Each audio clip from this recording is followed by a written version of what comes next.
dheerina qaama keessanii akkasuma hojjaa keessan dabaluu yoo barbaadan haala ittiin dabaluu dandeettan appilikeeshina fayyadamuudhaan isinitti agarsiisaa. Jalqaba irratti Play Store gubbaan seentu sana booda Height Increase in 30 Day jettanii ni barreessitu jechuudha. Height Increase in 30 Day jettan Increase 30 Day jettanii barreessitu ufumaan isinii dhufaa jechuudha. Increase in 30 Day jettanii barreessitu sana booda isinii dhufaa jechuudha.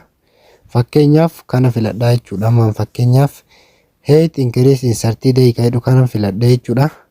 Kunoo haala kanaan dabaluu dandeettu jechuudha. Hojjaa keessan qara gabaabaa yoo turtan haala kanaan dheerina keessan dabaluu dandeetta. Warri dubaraas haala kanaan dheerinni keessan yoo gabaabaa ta'e haala kanaan itti fayyadamuu dandeessu. Viidiyoo biraatti nagaa walitti deebi'uun nagaan turaa isiniin jedha.